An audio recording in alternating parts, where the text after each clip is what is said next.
Okay, the video about the imposter who pretended to be the future Queen Mary I turned out completely different than I thought. The research was really strange.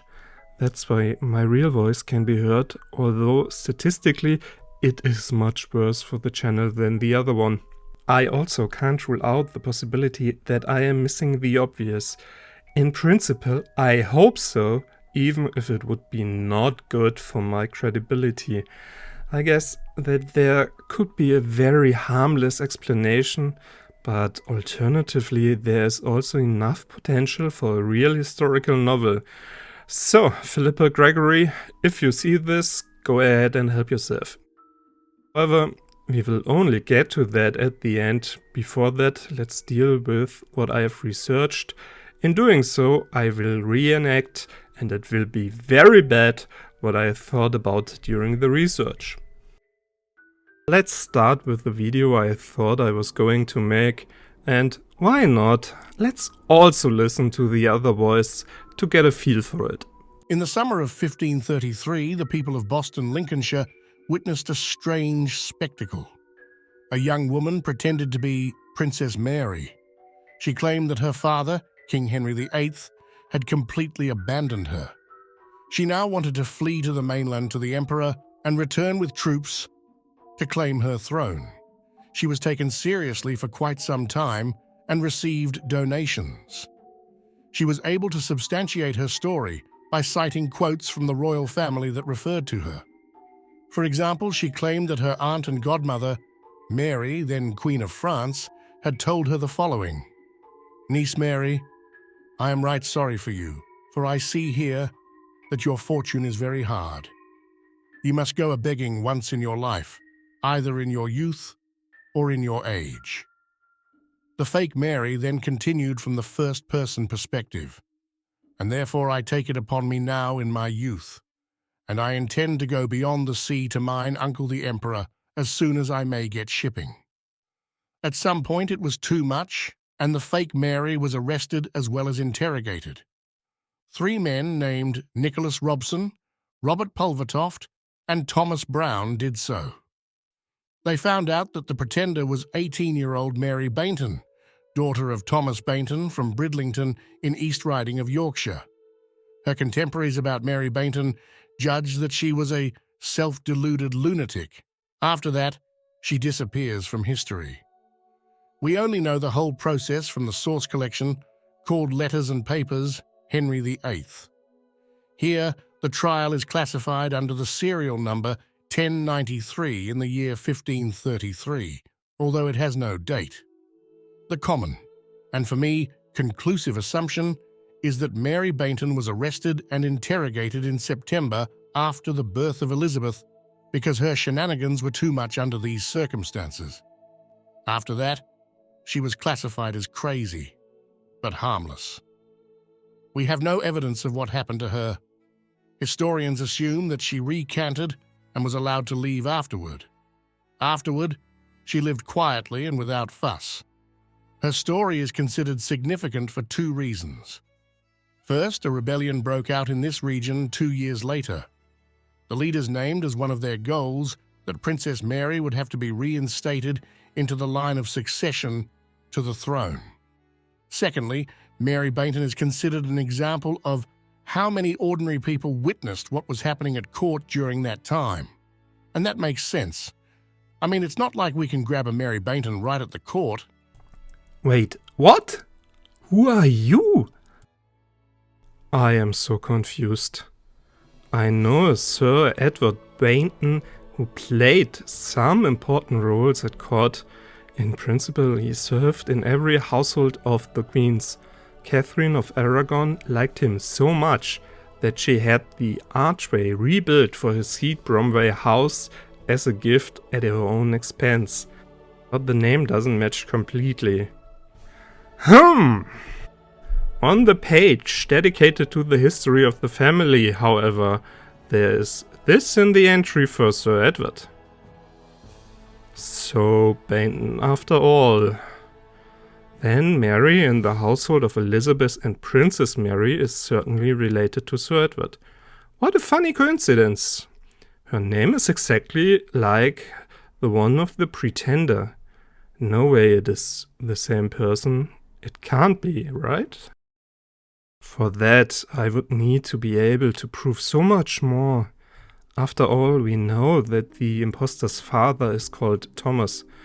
Okay, just for the sake of completeness, I will check if Sir Edward Baynton is closely related to a Thomas.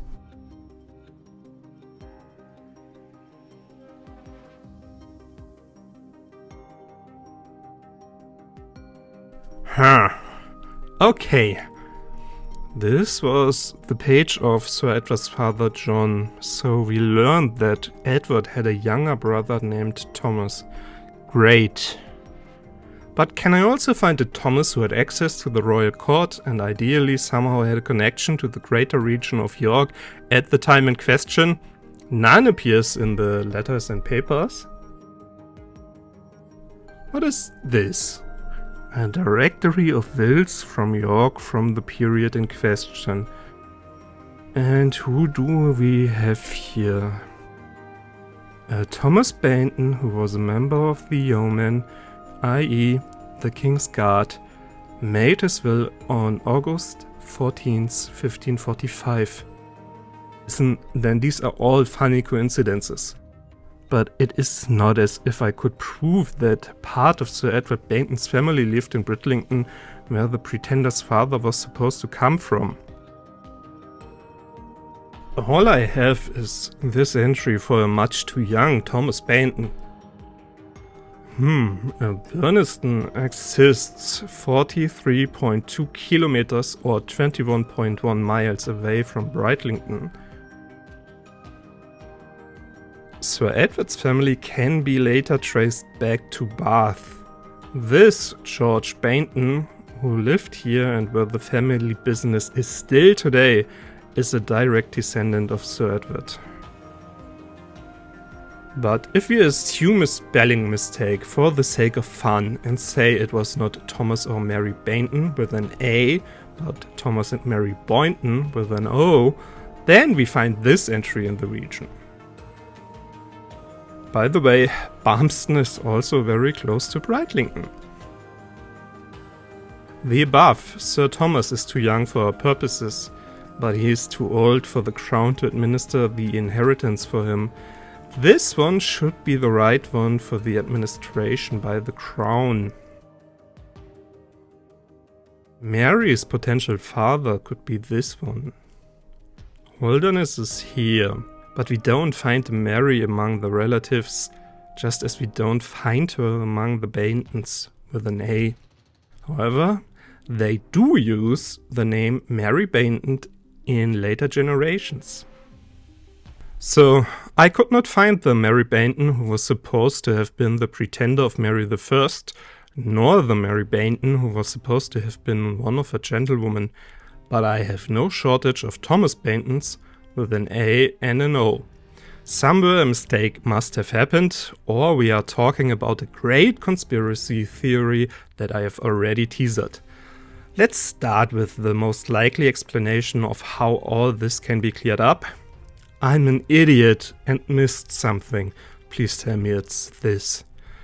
The second explanation is that James Gardner made a mistake by giving us the record of Mary Baynton in the household of Elizabeth and Princess Mary. The letter had a gentlewoman named Marjorie Baynton. Princess Mary nominated her for an award for her first-class service.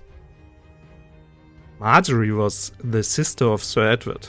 Mary can be read quickly from Marjorie, especially since Marjorie is missing from the record in which we can read Mary Baynton. I am convinced that this is exactly what happened here.